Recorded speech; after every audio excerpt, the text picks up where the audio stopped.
Hey, what's up YouTube? Welcome to a new video. My name is Prince Mason. Today we are just doing a retouching overview of two images that I'm putting out for anybody that wants to try to retouch or just practice. I'm just putting this out for free, so just go ahead, download the images and retouch and practice for free. But before you do that, there are a few things that I'd like to talk about, and I'm just going to put them here on the screen. Thank you for downloading raw files. These are my raw files.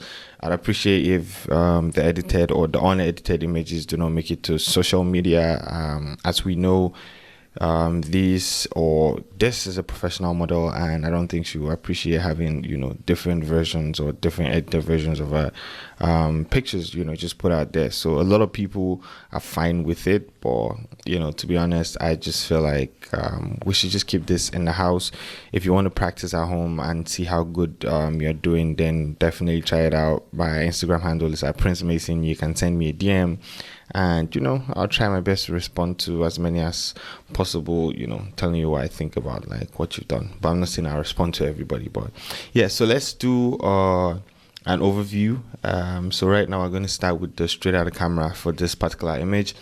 So this is straight out of camera, and this is how I shot it. It was literally backlit and not just not much going on right here. Then this is my Capture One edit. As you guys can see, I literally just stuck to the high dynamic range tab, and right here under levels, I pulled in my blacks, I pulled in my whites, and I think the last thing I did was my tint. I moved it from 0.8 to 1, and that was about it. That's all I did right here in Capture One.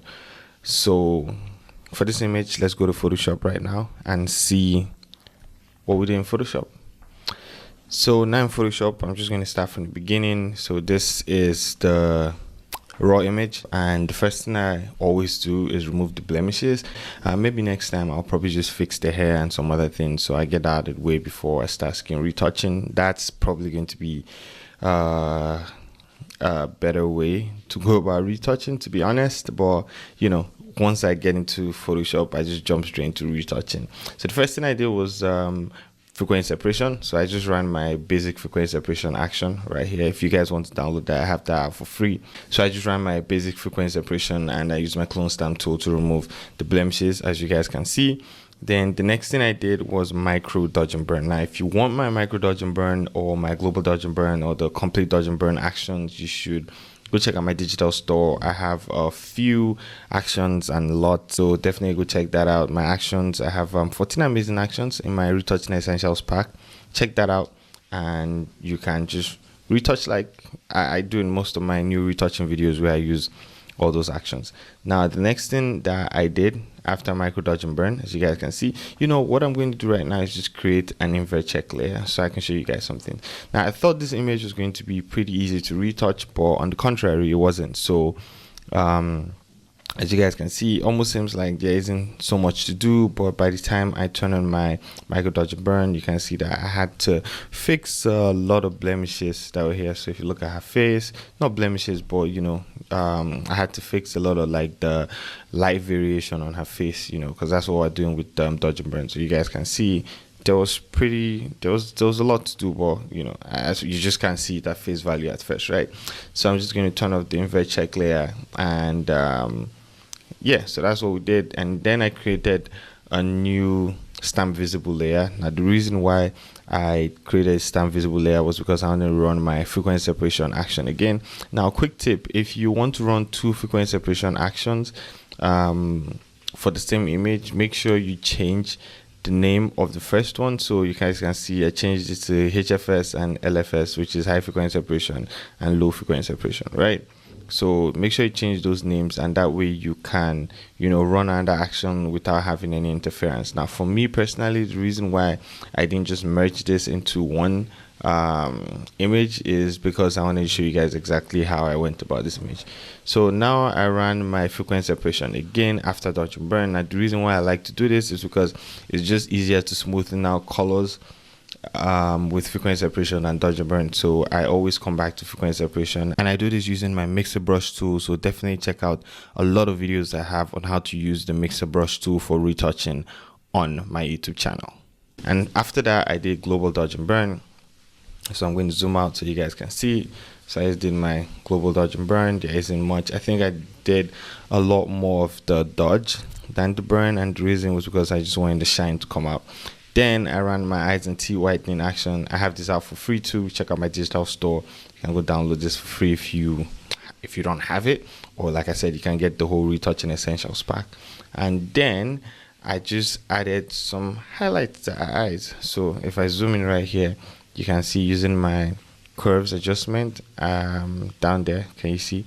So because the light is coming from I'll say the top left, so I just put the highlights in the opposite direction, or not the opposite, like just where the light's coming down at. So yeah, I think it's the opposite direction. So yeah, so the light's coming like this, and I put this here. So great. And after that, what I did was just brighten up the top, because I wasn't going to fix a lot of the things I felt like were going on here, like the stains and all that. So I just brightened up the top.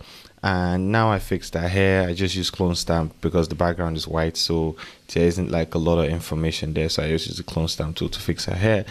And added a skin tone lot. Now this skin tone lot is one of the new ones I'm working on, and I'm just going to add it to the dark skin tone pack that I already have out. So if you haven't bought that, definitely go check it out, buy it. It's amazing. It's just for color grading skin tones in Photoshop. I have 2 for dark skin tones and light skin tones, so check those out. And I'm just going to add this to the dark skin tone very soon. I'm just thinking about adding 2 or 3 more lots to that in like the next week or 2, so we'll see. And then I put everything, I just created a stamp visible layer, and after creating a stamp visible layer, I did a little bit of liquify. Not too much, just a little bit, because I shot with that. I can't remember the lens I shot with, but because this was a while ago. So yeah, and that's it. So that is the overview for this particular image. Let's see. Just going to zoom in so you guys can see the before and after. So let's see our before and let's see our after. So yeah, I'm pretty sure you can do a great job. So if you want to download this image and practice at home, definitely go check that out. So we're going to move to the next image, but before we do that, let's go back to Capture One. So here in Capture One, we can see, just going to scroll, turn on my touch. So here in Capture One, we can see this image right here, but this is not straight out of camera. So I'm just going to create a new variant. So this is a straight out camera. As you guys can see, it's a little bit underexposed. And I brought up a few things. As you guys can see here in my dynamic range, I pulled the highlights down, brought the shadows up a little bit, pulled the whites down, and I brought my blacks up a little bit. Then here in my levels, I pulled my whites all the way, up, and I pulled my blacks in a little bit. So that is what we did here in Capture One. But let me see if I did anything with the Kelvin and the tint. So if you look here at my white balance, all I did was move my tint to -1 because it was 0.8 here. So I moved it to -1, and that's it. And this image, let's see what it looks like in Photoshop. So right here in Photoshop, we're going to start from the beginning, and I'll show you guys how, I got to this final image right here. So let's just zoom in. So the first thing I did, and the first thing I always do, is frequency separation, and I just removed the blemishes. So I used my basic frequency separation.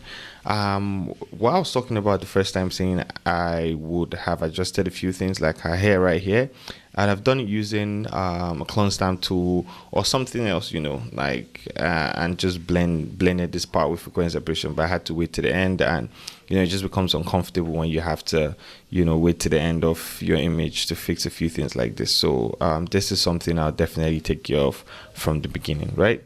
And after frequency separation, I did dodge and burn, so you guys can see the before and after. I just love doing dodge and burn after frequency separation, like after removing the blemishes, basically, because that's what I use my first frequency separation layers to do, just remove the blemishes, right? Then after that, create a new stamp visible layer. As you guys can see, I have renamed this so it doesn't affect the next frequency separation layers that I want to create. And now for my next frequency separation, I changed the name again, and that's because I had to create a new one up here to remove the hair that was kind of like hanging out here, which is crazy, but you know. So after that, I created a new frequency separation. Then just, you guys can see, smoothing out the image just a little bit more after dodge and burn. You just do dodge and burn first before doing frequency separation. It's a lot better, except you're in a hurry. Then you can just go ahead and just do frequency separation straight away. Then I did even skin tones. So what I did with this was just even skin tones. There are some places that were just, you know, kind of dark after dodge and burn and frequency separation. So maybe somewhere like here, I just ran my even skin tones, so the whole skin tones are like quite even. And after that, global dodge and burn. So I'm going to zoom out so you guys can see that. So I did my global dodge and burn. So if you see right here, her cheekbone kind of stood out. So what I did was I just used my dodge to even out her cheekbones, because I didn't want it to be like too much. And for my burn, as you guys can see, I reduced my opacity to 35 because, you know, she's really dark. So when you burn people that are really dark, it's just going to look, I don't know, a bit weird if you overdo it. So yeah, so now I just added a new levels adjustment layer, and I pulled in my whites a little bit, pulled in my blacks a little bit, just to add contrast to the image. So let's see the before and after of that. Fine. And then the skin tone lot that I used for the previous image, I used here again. Now the reason why I could use something for the studio outdoors was because this image is basically a lot of skin, so it just works better that way. And then I just had to add selective color and just mess around with my reds and my magenta so the skin looks better. I have a video on how you can use selective color to correct skin tones after using LUTs. You guys should definitely check that video out. I think I just put it out like some few days ago, so I'll put a link in the description so you can check that out.